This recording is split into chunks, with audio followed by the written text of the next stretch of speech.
Hey everyone, so today's video is going to be a channel update, literally just going through the status of the channel.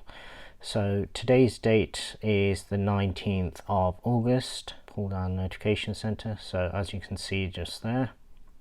And what we'll do is we'll head into YouTube Studio and we'll go through some of the things to do with the channel. So this channel was actually started on the 6th of April 2020, so right in the midst of COVID-19, the lockdown and everything that came with that. For most people that meant a lot more time on their hands. For me personally, it didn't really change much, to be honest. My employer was still fully running, so I literally was only off work for like 9 days.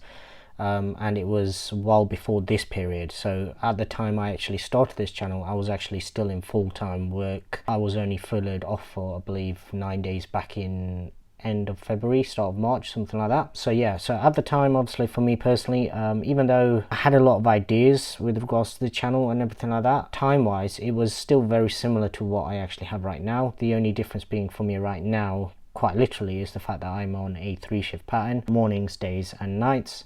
And the days and night shifts just means that it makes it difficult for me to actually create videos, mainly because of the logistics around the house, because obviously kids are still off school, everybody's using the TVs around the house and things like that, and then also noise and other factors come into it, and on top of that it's also just tiredness as well. So the night shift really messes with me, so whenever I'm on the night shift I literally cannot do anything that whole week. I literally just lounge about. The day shift is very similar, where because of not really wanting to do anything before work, what I normally tend to do on those weeks is basically just get up later and get up to the point where I'm literally just having breakfast and going straight to work. But with all that said, let's take a look at what's happened with the channel and where we're at right now. So since the last video I actually did, I think it was actually, yeah, so the last channel status was back in June 2020. Even though this was filmed back in June, obviously it's coming out 20th of August just because of how I schedule the videos. But basically from that point till now, as you can see, the subscriber count's gone up quite well, so 929 as of right now. The figures just below that, so the analytics, the views, watch time and the subscriber change, that's actually been gradually dropping down. Basically this first section just gives you a 28 days kind of summary, and the watch time was always around 160,000. Views similarly again was around, I believe it was around 60,000 or 80,000, something like that, for the last month essentially. And then the subscriber change, previously whenever I would look at it, it would be around about the 350, 360, that kind of mark. So initially it obviously had quite a nice bump. If we just come into subscribers, and what I'll do is I'll just go to lifetime. So as you can see here, so as it started around middle of May, that's when it really peaked. I say peaked, obviously that's only what, 25ish, 26, 27, something like that. That's the maximum I've ever had per day. And then depending on which videos I actually put out, as you can see, it's been steady, and then I noticed a point recently where it literally there was no change, and that's probably been the worst point so far with regards to the actual channel. Just coming up into real-time views, if we do this from lifetime, so as you can see that's been relatively steady. I had a bit of a spike there, so on that day probably around 4,000 views in one day.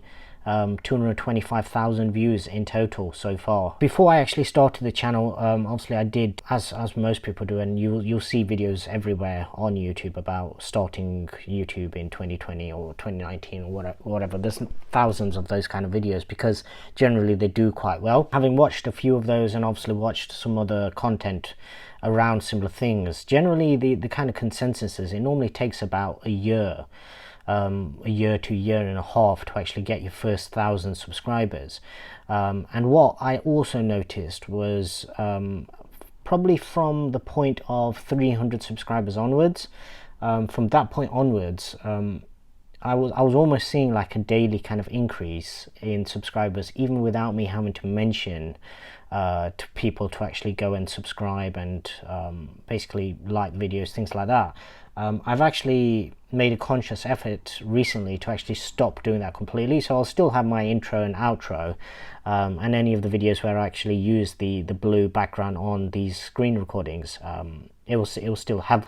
But I actually wanted to do a test and see what happens if I actually go away from that, in the sense that literally just leave it to people to do it by themselves. And the idea behind that essentially was, I wanted to, it's mainly to do with obviously these kind of viewer counts, and obviously the views per video, these things varied because of the different types of videos that I actually put out. So most channels and most people that actually do recommendations on YouTube, what they'll normally say is make videos in one genre, one niche essentially. So you pick one thing. So obviously initially my channel started regarding the TVs, the TV, the LG C9 OLED, and that was the kind of inspiration behind me actually starting my channel. Most people would say, yeah, just stick to that, just do that one thing. But for me personally, I mean, this channel was pretty much like an experimentation for me, in terms of doing stuff that I actually enjoy.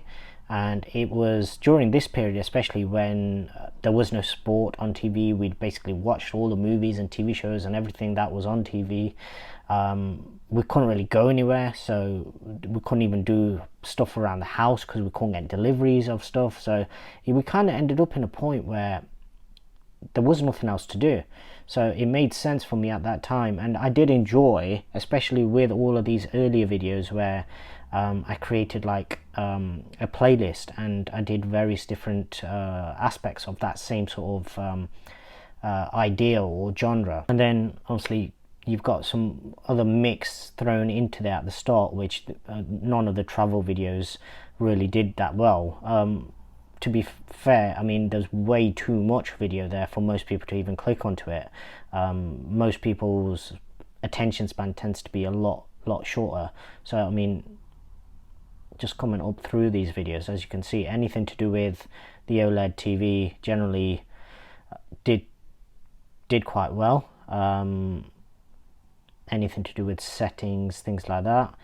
And then obviously the big one that really, well, if we'll take a look at it, so most viewed video, and the most viewed one is actually the comparison between the two, and that's obviously without having both sets side by side, and that's probably the main thing that people are looking for. Second to that was the jailbreaking, and obviously when the jailbreak first came out, as it always does, it piques everybody's interest and people want to watch those videos. And I enjoyed making all these videos, especially the difference between the TV videos where it took a lot of preparation, setting the scene essentially, as you'll see in some of my other videos, like this one for example. If you look at the background, the lighting, everything like that. So that was something where you have to visually get everything right before you start recording, whereas the jailbreak videos, it was a very different story where I could literally just do a screen recording as I am with this particular video, and I could make it as long as I like, and they'd upload really fast because there's basically virtually no moving content. Most of the screen that you see is static pixels, and because of that the videos would upload really fast, and it just made it so then I could actually create and upload videos a lot easier. So that's why there were so many jailbreak videos and tweaks and things like that actually came along. And it also gave me an opportunity to actually do something, mix up my content essentially, and kind of bring in different types of subscribers. So that both helps and obviously hinders me, because obviously whenever I post a TV video, the people that have subscribed for the jailbreak aren't really interested, so they're not going to watch it, and then vice versa as well. But obviously with this, the hope was that this would be a tech channel, and some of the videos coming will obviously, well, by the time you see this, obviously they'll already be out. Yeah, so if we scroll down the list, as you'll see, we've got some more comparison kind of videos. I do enjoy making those videos, but they can be a struggle because of the fact that so many of them end up getting content striked, or worse still, copyright striked. You've got other kind of setting videos still to come, and then what I have been doing is a few more sort of HomeKit videos, because that was one side where I still get a lot of questions asked with regards to my HomeKit setup and things like that. So I wanted to just kind of highlight the kind of favorite gadgets and favorite items through my HomeKit setup, and maybe give other people ideas on how they can actually utilize it into their setups, if they've got different components, different brands, all those kind of things. So overall, so far, everything is going well with regards to the channel. Unfortunately, I do actually have one copyright strike, and it actually came for the silliest of things. So if we just click onto this, as you'll see here, one copyright strike that is it was actually added on the 1st of July and it expires on the 29th of September, and this is actually from Apple, or rather from Apple's representatives, which, as you can see from, well, not from that one, but it's basically a law firm. So as you can see just there, it's a law firm for Apple, and I believe at the time when I actually got this strike, quite a few other YouTubers also got strikes on various different platforms. So it was probably one of those things where YouTube were just coming out and basically probably the law firm was probably trying to justify their salaries by just throwing out a load of claims out there. And the problem with this particular one is it obviously impacts the channel. So with my channel not being monetized currently, you have to hit 1,000 subscribers, and also hit a certain minimum watch hours as well. So if we just come into monetization, you'll see that 929 of the 1,000 subscribers, and public watch hours is way above, so more than double what was actually needed. But I don't know whether having the strike on there will actually delay any potential monetization of the channel until after that date of the 29th of September. Obviously I'll wait and see what happens with regards to that. But even the way that the strike came along, the video that it related to was actually uploaded, and it was basically queued to be played for a long time, and I believe the video actually went live. So basically what I always do with my videos is I upload them and I give it at least a week before I'll actually make it public. The reason for that is if there's going to be any strikes or anything like that against it, they'll show up. So generally whenever I upload a video, I'll check it next couple of days just to make sure, and in this case there was nothing. So the video eventually went live and then basically got a copyright strike, and I wouldn't have known anything about it until I actually came into the website and actually checked it via the website, and I noticed it at that point. The emails didn't really come through, I believe, straight away. So overall it was just a kind of sickening kind of experience with regards to that, because when you first receive it and you basically I was doing so much good work at that point, and as I say, it was actually for the screensavers on the Apple TV. And the strange thing is I've featured the screensavers in many other videos as a background whilst I'm actually talking over it. The only difference with this particular video was I don't think I was actually speaking in the video. There was no real audio. So literally the only thing that they actually copyright striked was the screensavers themselves. And it wasn't a case of I think it was literally only a few seconds of each one as well. So every single one of those would have been shown, and obviously is available to download for free on your Apple TV anyway. Either way, that is what it is, and obviously we'll have to wait. Well, I'll have to wait and see what happens with regards to that. So it could potentially delay the monetization of the channel, or it might not make any difference, seeing as they've already put on to the fact that it'll literally just expire. I don't need to do anything further. When you first get it, you do have to they send you a link and you have to watch a video where it explains what you can and can't upload. If you wanted to, you could obviously do a counterclaim or contact the person making the strike against you. I did attempt that, but basically never even got a reply. So that just goes to show how that particular law firm is actually dealing with people, where they don't even bother to reply.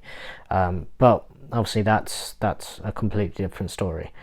With regards to video performance, in all my recent videos, as you'll see, is probably the beta kind of videos. They're the only ones that tend to be getting anything above 1,000 views. A lot of them are very different kind of videos. So if we just come back to dashboard and we click on this one, so as you can see, is some of these videos were filmed a very long time ago, so there'll actually be further changes after that point. And with a lot of the OLED burn-in tests, what actually happened with that was, because I'd scheduled all of the other videos in between, these kind of videos, even though they were filmed, they just never got made public, because I kept finding other stuff that I thought I wanted to get out faster. And then I ended up in a situation where I didn't want to just film it and make it live straight away, so because of obviously the copyright thing and all the rest of it. So what I ended up having to do was literally schedule the OLED burn-in test for every Friday. So I literally just do one every week. I mean, that's how I'm recording them anyway, so in that sense it probably works out well. But it did mean that these got pushed back. So even though currently I'm on, I believe it'll be week 27, that won't come out for quite some time yet. It'll probably be into the middle of October before that actually comes out. And we obviously sat here 19th of August whilst I'm actually filming this. But yeah, not great performance in all of these recent kind of videos. I get the fact that with gaming videos and also with the OLED tests in a way, because they're so similar, unless somebody is really either searching for that or they're clicking onto your channel for that reason, then it's not going to get many views. But obviously this is more for the long run. And it was also, being completely honest, it was a little bit of content filler just to make sure that I'm putting stuff out there quite regularly. Everywhere you go, you are advised not to upload as frequently as I do. But what I generally tend to do is, whenever I'm on this kind of morning shift week, this is when I'll film maybe at least one video per day. It gives me a little bit of a buffer in terms of having content always ready to go. Overall, doing well so far. Hopefully I can hit that 1,000 number as soon as possible, and as soon as the channel is actually monetized, then that will actually help me to bring much more varied type of content with regards to new products and things like that. At the moment, obviously everything that I make a video about is literally coming out of my pocket. I don't have sponsors, I don't have anything like that, so it's not a case of I can literally just write to people and get them to send me stuff. That doesn't work when your channel is the size of mine. So the idea is literally just to grow the channel as much as possible, and then hopefully that will enable me to actually review more products, and also possibly, I'm hoping somewhere down the line, also do some giveaways and things like that, because obviously that's something that is quite popular, and it's one of those kind of gestures that means a lot, even though the item might not actually cost that much. But obviously if you're giving it to somebody who is probably really in need of it, then that will mean more to them. That's the update for today. So hopefully by the time you see this, the next video on the channel, we should be well past the 1,000 subscriber count and well on the way to getting monetized and making that dream come true.